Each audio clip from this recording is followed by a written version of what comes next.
man. Oh, man. That's embarrassing. You took the picture. I don't own any other shirt. Yeah. This is the only shirt I own. Well, congratulations on the album coming out tomorrow. Thank you. Yeah. So we're going to talk about that a bunch, but before we do, I just want to talk a little bit about your history and how you got here. I first heard about you when you were really young, 17, 18 years old. A friend from Sacramento sent me your CD. You were 17 or 18. Yeah. Okay. So, and what stuck out about you for such a young guy is you were so focused on songwriting. Because usually when you have sort of teen prodigies, they're instrumental guys first. So I was wondering, like, what drew you into songwriting? Did you? Well, I mean, I've always been interested in just songs. I mean, there was a time when I was starting out that I wanted to be a rock and roll guitar player. I wanted to play, play through a loud amp and have screaming girls and that whole thing. And I still like that. But there was, I think it was, if I had to pinpoint a specific artist, it would be, I think when I heard Tom Waits for my first time, and then later I heard Bob Dylan. There was just something about, there was something that was more transportive to me about songcraft and about the singer than about anything guitar related that I could figure out for myself, you know. So I would say that from a pretty early age, I was really sort of interested in songs.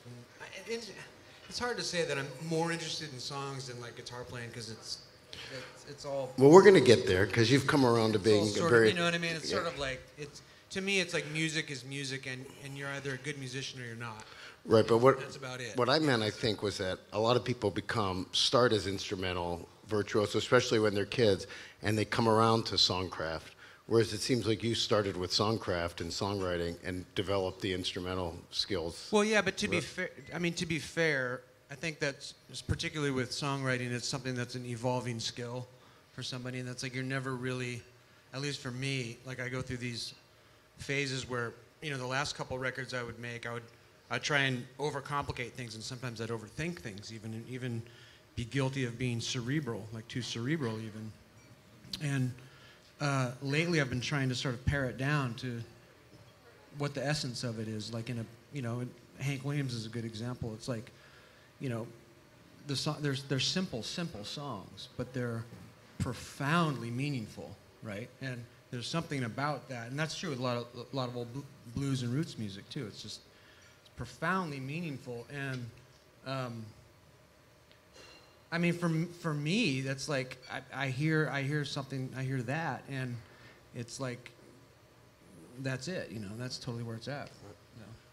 One of the things that first brought you to a bit of a wider audience is when you first worked with Phil Lesh, which I think was probably in 2005, about 2006 or 7. I turned 20. I remember I turned 27. Phil threw me a birthday party, which is why we do it in San Francisco, by the way. At the Warfield, I turned 27, and I mean that guy knows how to throw a party. I mean, just tell you what, man, you want a party, have it thrown by a member of the Grateful Dead. That's a party. So how did you come to Phil's attention, and could you describe a little bit how that whole experience changed you? Well, the way I understand it, you'd probably have to ask Phil, but the way I understand it, I had a song on radio a while back called "I'm So Gone," and he had heard it, and he has his ear to the ground. He's listening for local talent and whatever.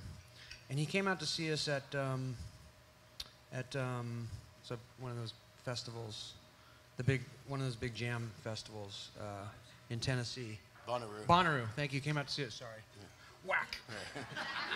He came out to see us at Bonnaroo, and I didn't actually meet him then, but everybody was like, Phil's here to see you. Phil's here to check out your band. And I thought, great.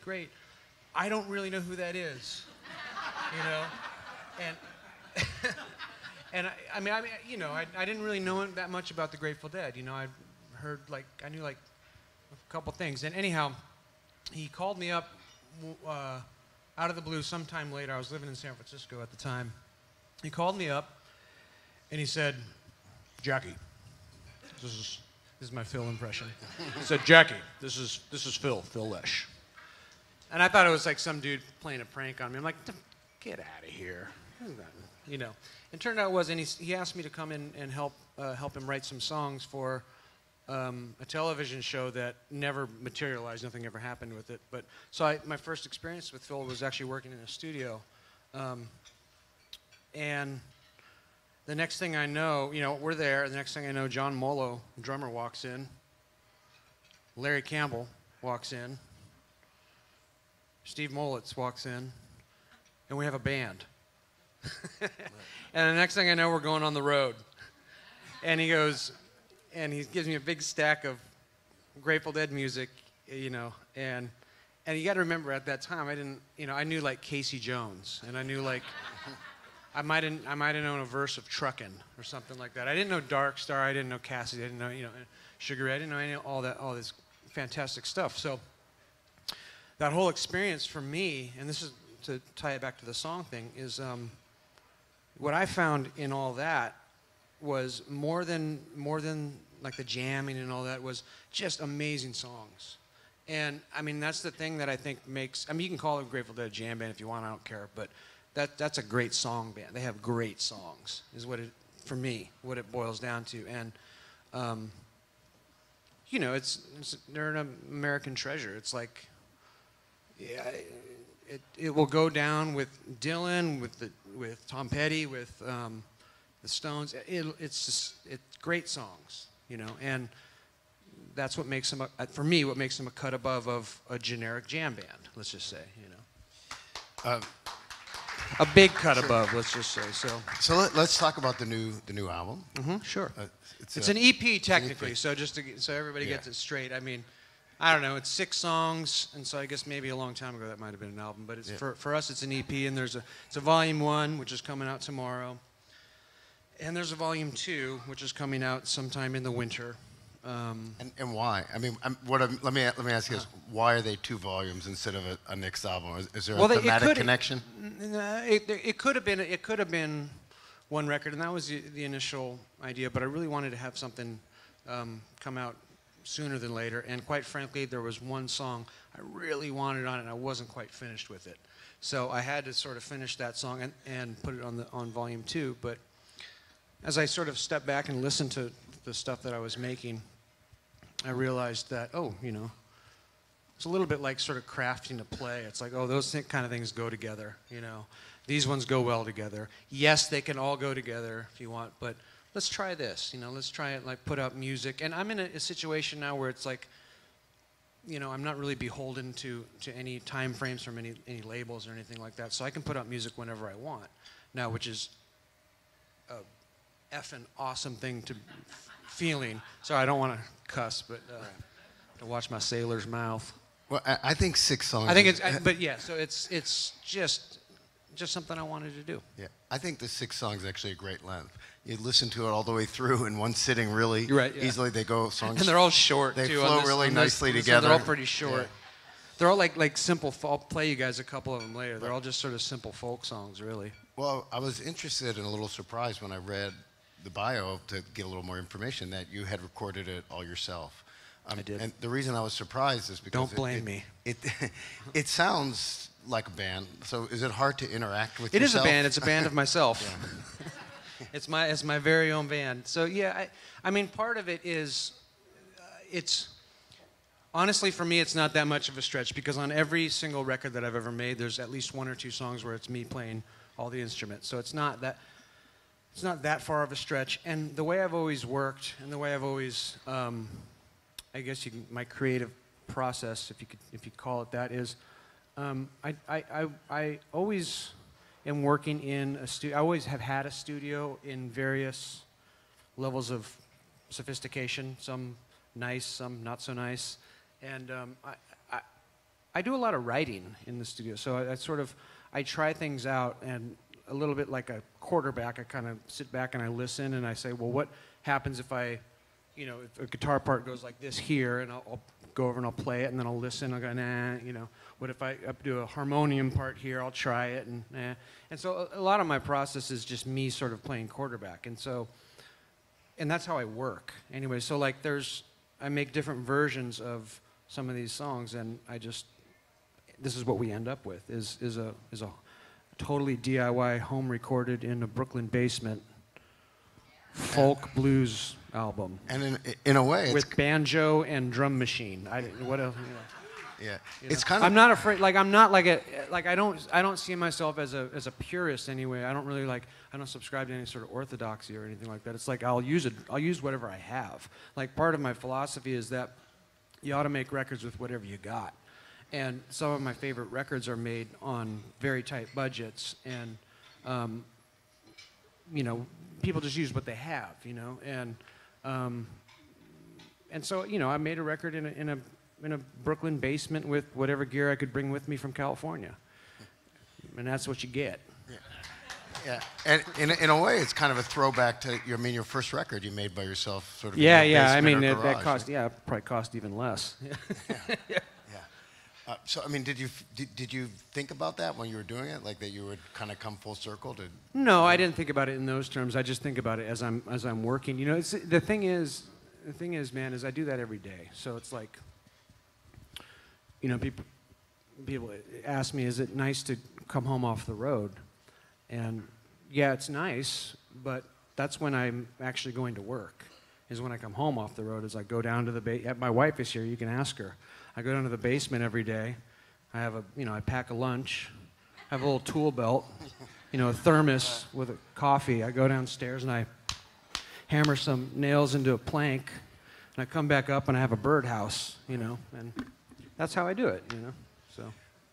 So the title track, "Modern Life," is it's a cool song, and it has starts with a banjo, right? First thing you hear is a on the whole thing is a banjo. Yeah.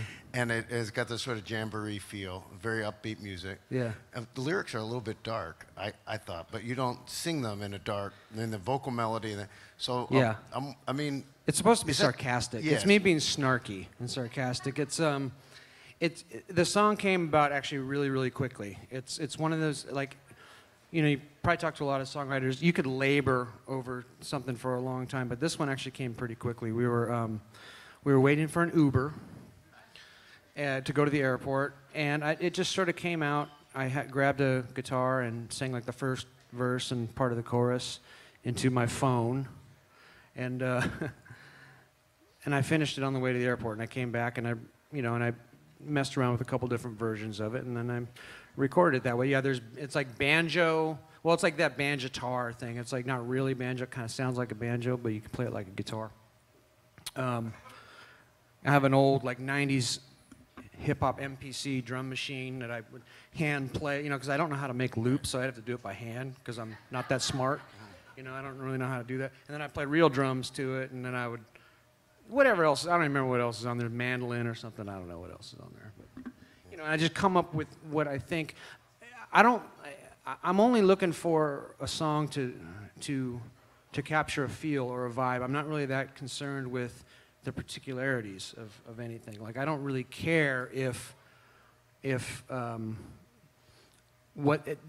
doesn't have to have a guitar solo, for example. For me, I don't care about guitar solos. I know this is Guitar World, I'm sorry, but I don't care about guitar solos that much. If they're necessary, great. If they're not, that's fine too. I think you can, again, I'm just interested in the whole vibe of what the whole thing sounds like. So that's the mindset that I have, really. How much do you think those lyrics were affected by you living in New York? You're 100% totally. I'm like a country kid that came to, you know, where I used to live, I had like 2 acres, and and then I found myself I had 2 acres, and I could make noise in the middle of the night, and the nearest neighbor was like a dairy farmer, now I live in Brooklyn, and it's like I'm trying to record something quiet, and it's like the car alarm is going off down the street, and dude, like, how long is that going to take before that goes off? And it's like, you know, well, you guys all know, you live in New York. Yeah. So it makes it kind of difficult. And yeah, I mean, you know, I have a love-hate relationship with New York. I'm not going to lie. You know, it's like, I think we all do to a certain extent. It's like, you know, going through Midtown in the middle of the rush hour, or trying like no one who lives here ever really wants to be caught dead in Times Square. You know what I mean? So it's like that's what I'm talking about. It's like that kind of but it's great on the other hand too. We're here. Right. Hey, buddy. That's a really good line. Your Times Square looks like a graveyard. I like. Yeah, that's just sort of. It's me being an outsider, being a little bit snarky about your beautiful city. Sorry. And then Tupelo is another song I think has a lot of banjo on it. Yeah, that's not New York though. Yeah. No. That reminded me a little bit of a Robert Hunter song lyrically. Cool. All right. It has a sort of mythic, it's sort of Americana, but it's not quite as straight ahead story. And it made me think, I mean, when you played all those shows with Phil and you had to immerse yourself in that catalog, and you sang a lot of it, and I'm wondering how much of that had an impact on your songwriting overall, and if you do think that the Tupelo in particular. I don't know about Tupelo in particular, but it's quite possible because, after learning all those Grateful Dead songs and really being affected by them in the way that I was, it seeps into you. It's like, and that's the other thing I could say, by the way, about playing with Phil. It's like, I think what happened is I came at those songs from a very, very authentic place. I didn't know what Jerry did in 1977. I have no idea what Bob did at whatever Coliseum in 1982. I don't know any of that stuff. And so when I was given the task to sing these songs, all I had was the song. And all I had was my own way to do it. And I came at it from a very authentic place. And I think Deadheads can realize that. And what they witnessed is that somebody up there who was finding out their new favorite band, in front of thousands of people. And that was me. So, like, you're witnessing someone become a Deadhead by playing the music. So, so that's about as real as I can be. So, yes, those songs, I mean, if you ask me what my favorite Grateful Dead song is I could probably have a list, Oh, that guy, jeez. Do we have a different picture? I'm just kidding. But the songs seep into you, It's like, and as someone, who writes songs for a living, it's impossible to not let that happen. In fact, actually, it's a bad idea. If you don't let it in, then nothing's ever going to come out. So you have to let it in before it can come out. Right.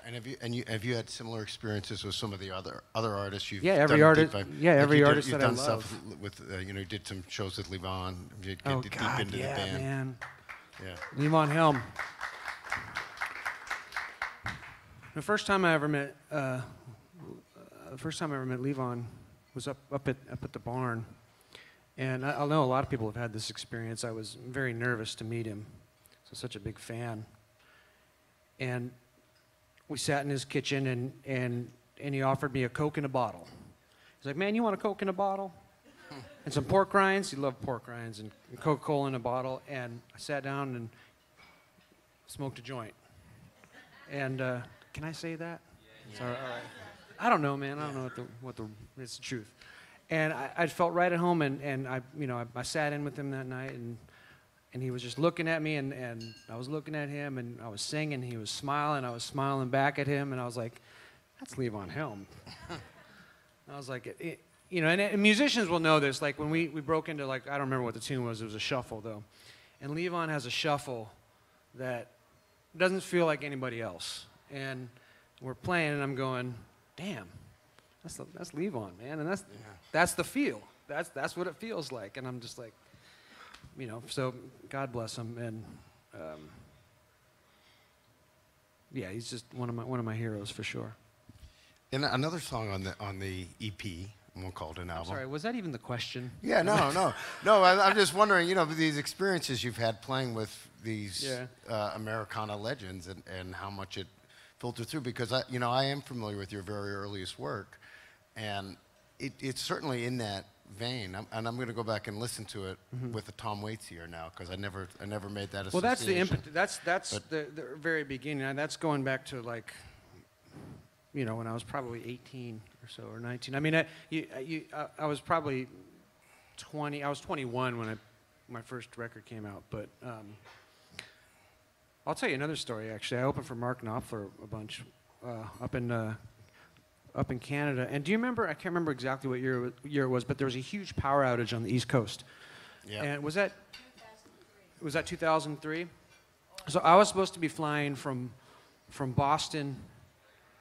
I don't remember. Maybe it was Toronto or something like that. And long story short, barely got there, barely made it in time for. I'm opening for him. It's just me and an acoustic guitar.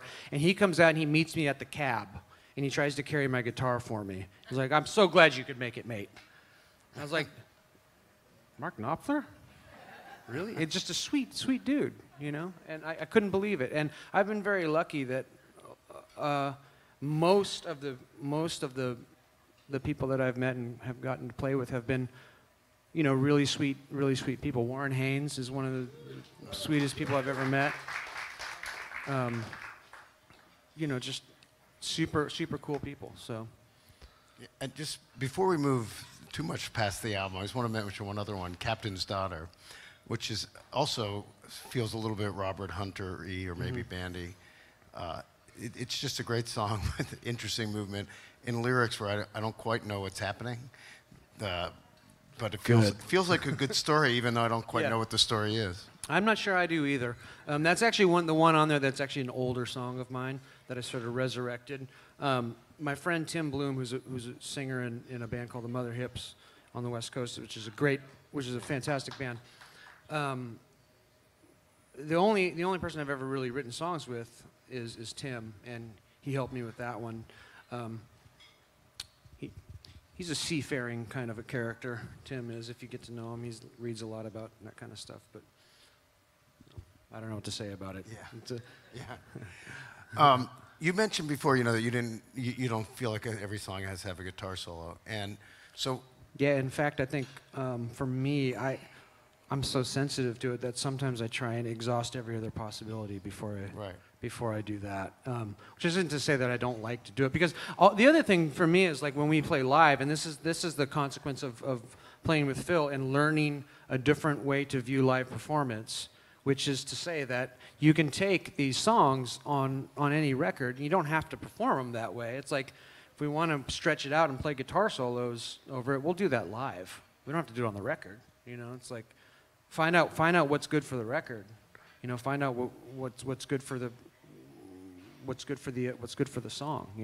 And then worry about how you're going to play it live later. Well, so when I heard that you were going to be in the Black Crowes, I sort of thought, well, that's kind of weird, because I just didn't think of you in that way. That's like a... You thought I had no chops, man. I heard you play a lot of great solos, but they were usually like brief, more like... And so I was a little skeptical, I'll be honest. But I went, I saw it, I was in the third row of a show, and you did great. Thank you. So first of all, he can play guitar solos. I can't, I mean, I'm not like... I'm no Derek Trucks or anything. Or I'm no Warren Haynes. I don't pretend to be that. But, I'll give myself a little credit. I have a thing that I can do, and, I don't really. I don't know. I'd look at it differently. I'm not that competitive. You know what I mean? When it comes to that, I don't know. Well, I don't see it. I see it differently. I guess. When you got offered that gig or started talking to them about it, did it feel right away like, yeah, I can do this and it'll be good? No, not at all. Yeah. It felt like a daunting task, because that was one of my favorite bands growing up, and not to date anything, but it's like, so on the one hand, it's like, one of your boyhood dreams is to play rock and roll guitar in a big loud rock band, and so that covers that, and so I thought about that, and I was like, well, maybe it's just a challenge, maybe it's just in life you have challenges, and you can either stand up and meet those challenges, or you can slink back like a little sissy. And I'm serious, that's life, right? That's what happens in life. So, I think that you know, I've said this before. Like I've said yes a lot more in my career than I've said no to gigs, to jobs, to work, to opportunities. And the thing about that is you'd be surprised as you know, the harder you work, the more opportunity you get. You know, that's just the way it works. So similarly, did you come out of that gig? So I should say, for those who don't know, so Jackie toured with the Black Crowes as the lead guitarist for the whole, what seems now to have been their final tour. That was the final. I mean, yeah, and you know, so I'm not gonna. Did you come out of that, the other end of that, with a lot of different outlet, different view of music? Yeah, I think it made me a better guitar player. I mean, playing with Rich every day, he's such an interesting guitar player. And playing off of Chris and Rich and knowing my role, you know, what I was supposed to be doing, you know, and also, you know, it's also not being the center of attention is nice because, you know, Chris is the center of attention. And you know, in that context, sort of living out that, living out a boyhood dream of being in a big loud rock. You know, look, I have like 4 Marshall stacks that I never get to use until I joined that band, and it was like, you know, it's so awesome to be able to use. Do you still have them? Hell yeah, I still have them, dude. I just, you know, they're too loud for any other band, but you know. I've also, you know, with Trigger Hippie, which is another band. A lot of people want me to ask you about Trigger Hippie. Sure. So let me ask you: is there any chance Trigger Hippie will ever ride again? Which again, if you don't know, is Jackie's band with Steve Gorman from the Black Crowes and Joan Osborne. Primarily. Well, I don't know. I mean, I imagine I couldn't do it anymore because it was well, look, I'm 37 now, and I can't. There was a time when I could be in 5 bands at the same time, and those days are long past me. I told you backstage I'm going to become a father soon, so thank you. It's funny how everybody claps for that. It's like, oh, yes. Congratulations. Thank you. So I have, join the club, pal. So, you know, I have to think about that, and you know, life catches up with people, I suppose, and I'm focusing on other stuff. It doesn't, you know, they may continue, but I'm going to see Joan next week, so I mean, you know, we're going to sing together. Well, next one of the week. things that struck me when I saw you with that band was you're a great Hammond B3 player. I mean, you sat down there. Oh, right. So I'm wondering, like, what your development on each of these instruments was. Like, did you? I learn had them no by friends, need? dude. Growing up, I had no friends. I had to make friends with instruments. Well, you started out as a guitar player. Then, I mean, where did you start picking up all these other instruments? Was it? I don't know. It sounds like a bad country song, but it's true. When my mom and dad split up when I was a kid, when he left behind a guitar. And I'm serious. It sounds like a really sad country song, but so in my household there was a single mom, a guitar, and a broken piano. And if you want to know my personality, that's it. So ask my wife. Yeah. I can go dark pretty quickly, but everybody has. I think everybody has that in them. But I don't want to get on a psychology trip. But so you know, they say like when you're learning another language, you know, you really know it when you dream in it. When you have a dream in that language, do you feel that way at all with like when you think of a song, do you still think of it an acoustic guitar, or do you ever think of like an organ part first or a piano? You mean while I'm when you're songwriting or when you're just coming up with song ideas? So for me, it's hard. I don't know if I can answer that sufficiently because when I'm writing, it's you know, athletes talk about the zone, right, or things like that, and it's a real thing. And for me, it's like you just sort of sit there and you're quiet, and there's something out there that just gets into your head, and then somehow you process it and it comes out. I don't know how that happens, but it's like you have to. It's almost like you're channeling something else. You know what it is? It feels more like discovery than it feels like creation, is what it feels like. So it's almost like you're discovering something rather than, you know, when it's right. So to answer your question, I don't know if I can answer that question. I don't know. Right. So like, you know, I mean, there are times when I'll just go flail around and try things, and then there are times when it's very obvious what I need to do, and that's what I mean about being in that zone or whatever you want to call it. I don't know. Well, to give you a totally random compliment about an old song, "Honey, I've Been Thinking of You" is really a great tune. Oh, thanks. And one of the things that's revealing about it, I think, and about you and your songwriter and your approach is that that song's about trying to get laid by an older woman, right? Well, that's what I was gonna. Yeah, what I was gonna say is it starts off sounding like very Dylan-y, right? Yeah. And then the first verse or two, you're thinking, but Bob Dylan never wrote a straight love song like this. And then, maybe the third verse or something, it starts to unfold that it's a little twisted. A little twisted. And it's got a really sly sense of humor because you slip I'm it messed in, up, so. man. What do you want? Yeah. Yeah, I mean the stuff about the red-blooded sister and. Yeah. Well, hey, men have their fantasies. What can I say? Everybody goes silent. How dare he? I'll lighten up, New York. No, you can pretty. It takes a lot to shock I know us. it, yeah. You guys are all jaded. We've heard everything. So you're playing a benefit show next week. You mentioned being with Joan's going to be there. We It's got a with couple Joan. of Osbournes. Yeah. We got a couple of Steves. Yeah. So it's Steve Earle. Steve Forbert, Anders Osborne, Joan Osborne, Right. myself. Which is a great lineup. And can you tell us a little bit about the charity that it's for? Well, it's sort of multifaceted, but my angle on it is music in schools. So this will be the second time we've done it on the East Coast. We mostly do it on the West Coast, and it benefits underprivileged kids for music in schools. When I was growing up, I don't know if I might be one of the last generation of kids to have music in public school as sort of a thing. I know that it started going away, and I know it's one of the first things that gets the kibosh, but for me, it's not really about like finding the next Mozart or anything like that. It has nothing to do with that. The reason you want to expose kids to music, I think, and I'm no scientist, by the way, so don't listen to me, but this is just what I think. I think what it does is it opens up a part in a kid's brain that helps them problem solve in a way that they wouldn't necessarily do if they weren't exposed to music.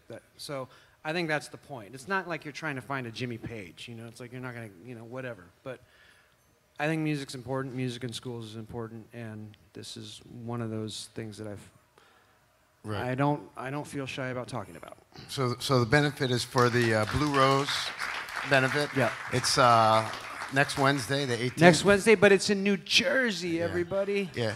It's in, We're like one person. It's in Red Bank, New Jersey. Red Bank, at the New Count Jersey. Basie Theater, which Count is Basie a Theater. great venue. I'm sure many people here have gone down there to see. You guys people can they love. carpool with me if you want. Do you enjoy those kind of singer in the room? I mean, you're doing a whole tour with Anders Osborne, right? So this thing that Anders and I are doing, that show is actually the start of a tour for Anders and I, and we did this a little bit earlier this year, like 5 or 6 shows, and we just decided that it was originally like we were each going to play acoustic. He would go out, I would go out, but we're like, let's just do it together. We'll do the whole thing together. We'll accompany each other on each other's songs, and we had no plan, and it turned out awesome, and it was great. Everybody had a good time. We were joking around, and the crowd and the people loved it. So we're like, let's do it again. So that's what we're gonna do, and hopefully we're actually playing. We're playing in New York, so that's right. So, it's sold out. Both of them are sold out. Oh Lord. Congratulations, and that's a great. It's a very natural Thanks. fit with Anders Osborne. Yeah, it's like, and the more I get to know the dude, I just love the dude. He's a sweetheart. He's a great singer, great songwriter, and just a lot of fun to be around. So I imagine we'll have a lot of fun. Before Jackie plays a few songs, we're going to open up to questions from the floor, I think. Is that right? Is that where we're at now? Yeah. Yeah, so I can't see you because I have bright lights in my face, but Brad's right here at the microphone, and he'll flag him down.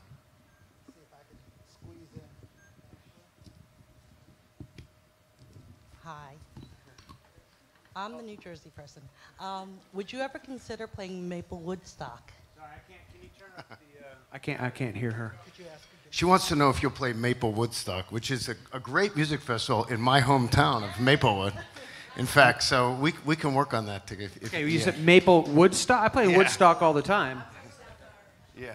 Woodstock? I play in Woodstock a lot. It's Maple Woodstock. Maplewood is my town in Maplewood, and probably her town as well. In New Jersey? Yeah.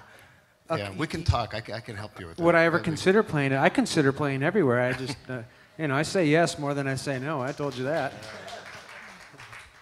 Yeah, it's a great festival. It's okay. It's a I've great never gig. heard of it, but yeah, totally. That would be a lot of fun. We'll work on that.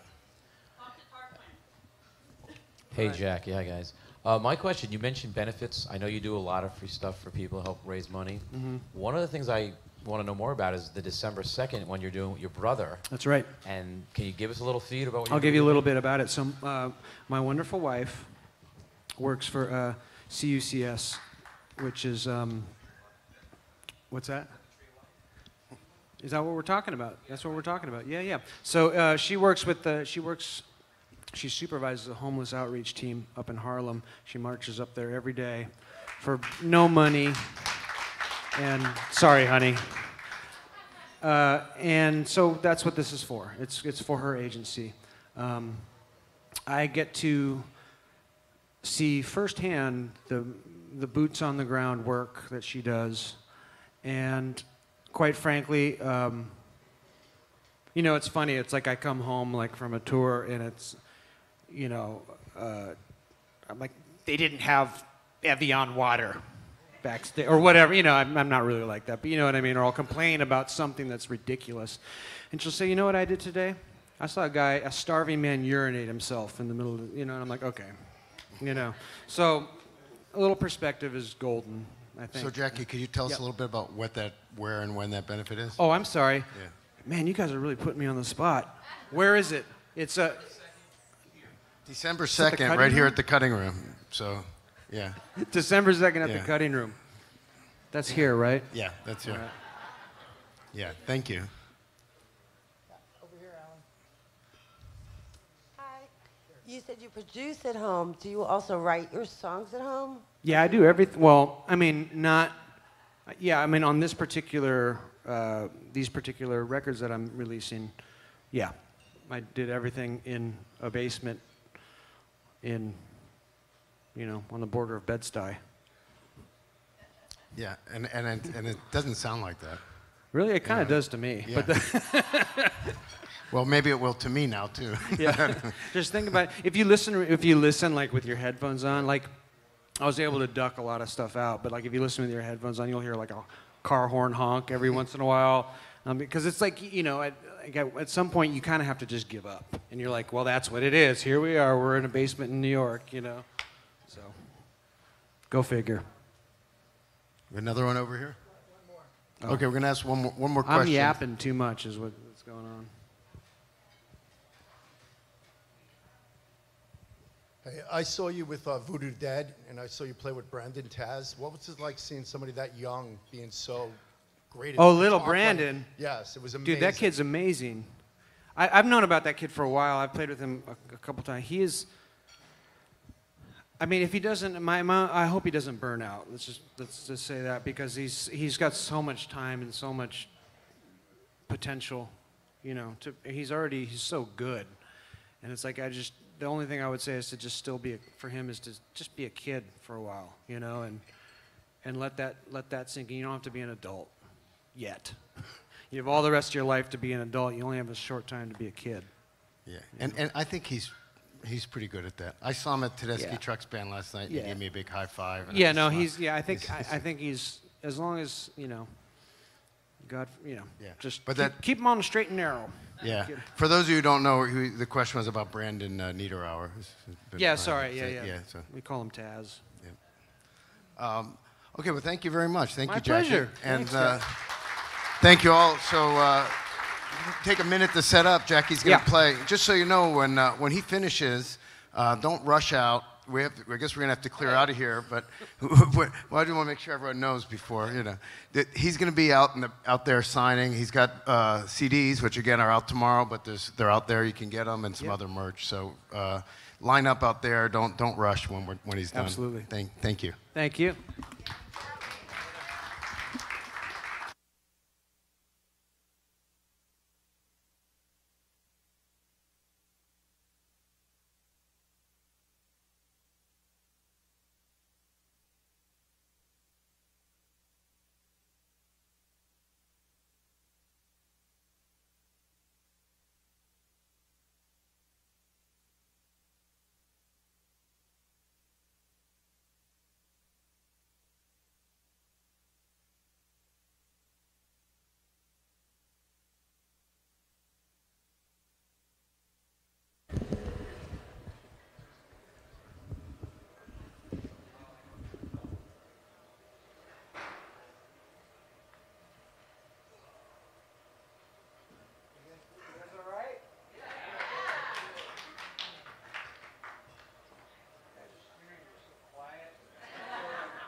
This is so funny to me, too. It's like I'm wearing the exact same thing. Yeah, it's awesome. I should have called myself before I left the apartment. Yeah, no. Hey, man, I got this shirt in France. This is the nicest shirt I have.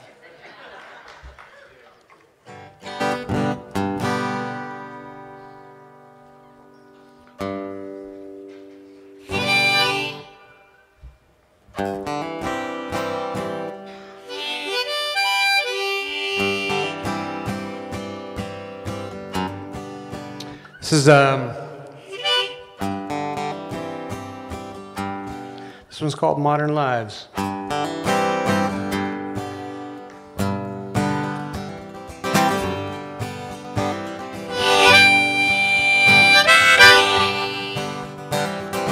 I called up the president and asked him where the money went. He told me that it all got spent long before I ever learned to drive. How's that, kid? Are you satisfied? Now do us all a favor and go buzz along your modern life. I turned on the evening news, another white man sang the blues, telling me I'm gonna lose unless we all wake up and choose a side. Come on, son, where's your pride? Well, sir, it's hard to catch my breath when I've been drowning in my modern life. No, you can't fool me. Your Times Square looks like a graveyard. I got a billboard for my headstone and a car horn for my eulogy.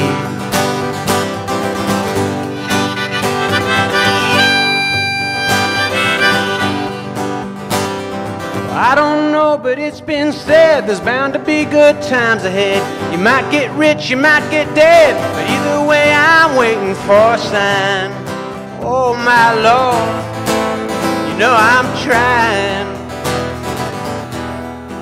but it don't feel like easy winning when I'm spinning in my modern life. No, you can't fool me. Your Times Square looks like a graveyard. I got a billboard for my headstone and a car horn for my eulogy.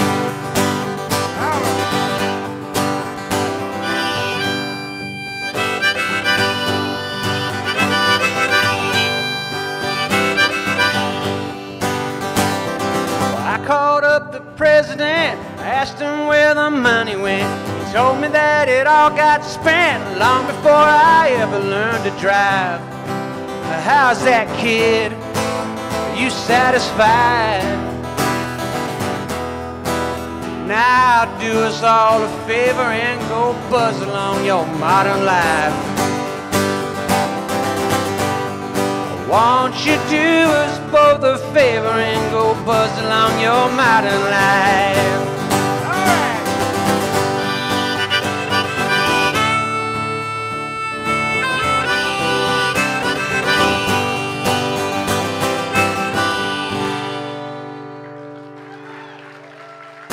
Thank you.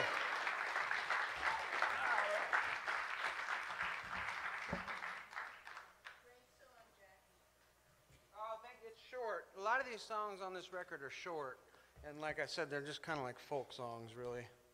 Here's another one.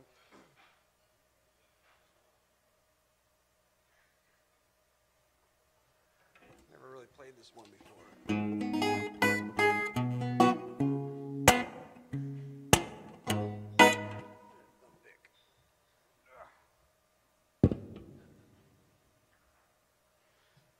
This is not a real banjo. This is called a banjitar. I have a real banjo, but it's much easier.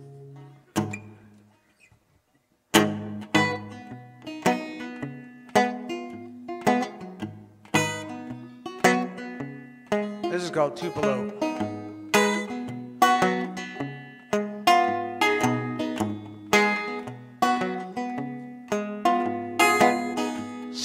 told him about the gambler. Someone told him how the money flowed. Someone told him about the midnight creeper. Someone told him about Tupelo.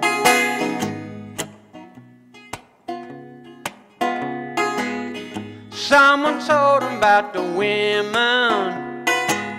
Someone told him about the things they know. I bet nobody ever told him about the devil down in Tupelo.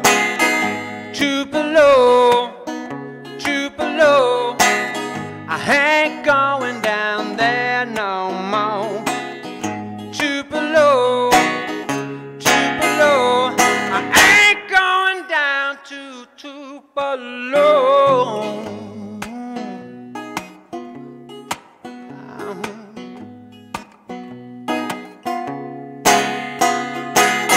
Someone told him about the cocaine. Someone told him about that powdered snow. Someone told him you can drink fine liquor, find a friend down in Tupelo.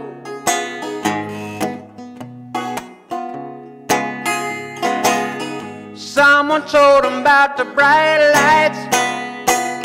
Someone told him about the cheap peep show. I bet nobody ever told him about the hard times in Tupelo. Tupelo, Tupelo, I ain't going down there no more. Tupelo, Tupelo, I ain't going down to Tupelo.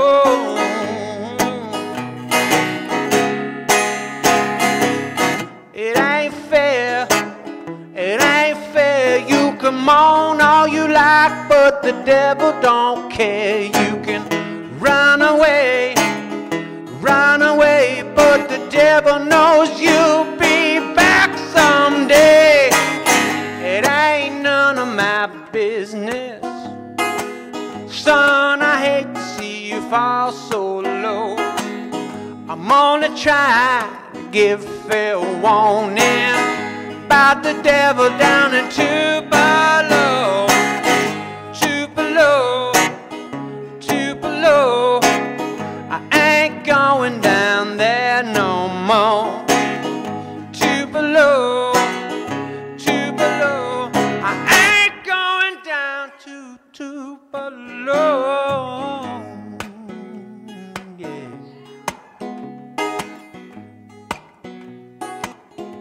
I ain't going down.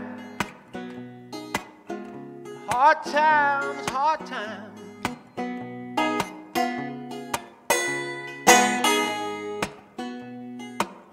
I ain't going down.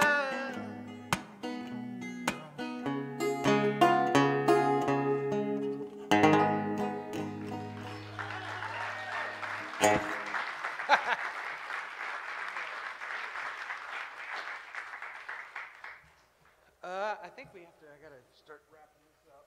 Let's do one on the piano.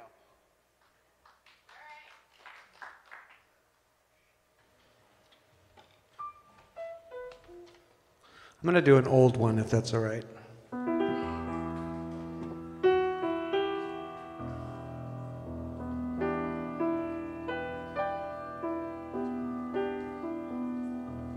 I appreciate you guys coming out on a work night. We love you. The royal we,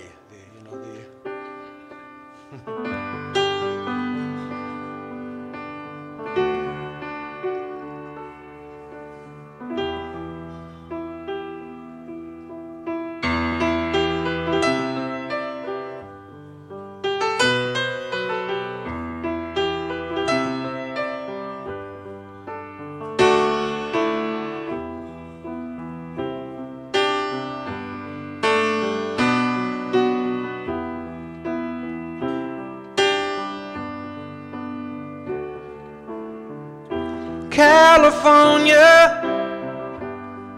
is the place to be, but I should warn you about the things I've seen. You don't fit in,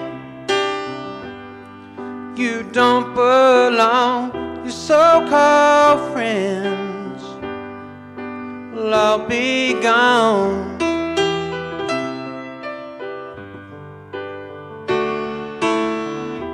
I believe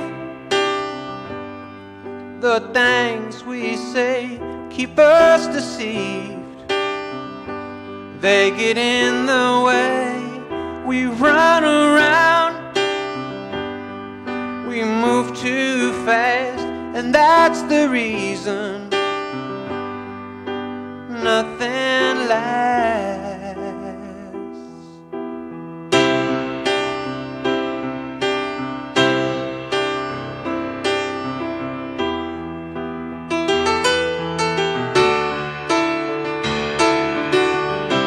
That's the reason, that's the reason.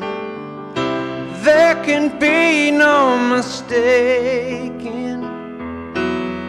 I wanna know why I am so uncertain, behind the curtain shaking.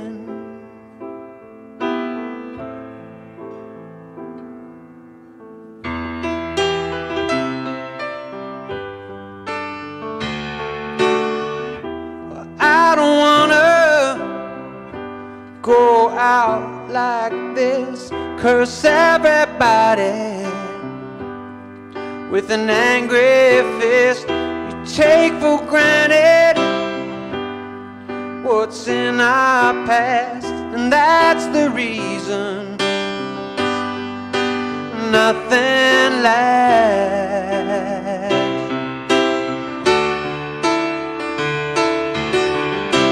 That's the reason, that's the reason. There can be no mistaking. I wanna know why I am so uncertain, behind the curtain shaking.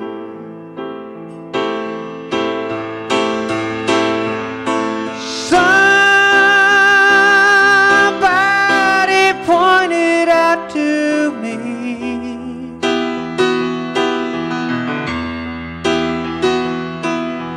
that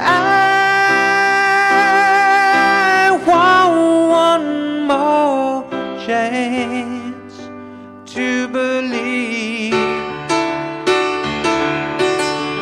I wanna run, go stare into the sun, watch the bay waves breaking, the human race awaken. I wanna know why I am so uncertain, behind the curtain shaking.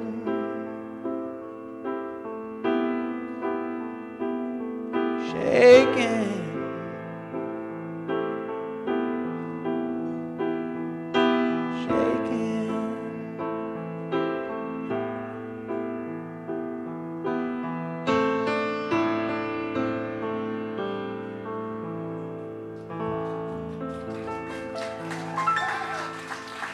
Thank you guys so much.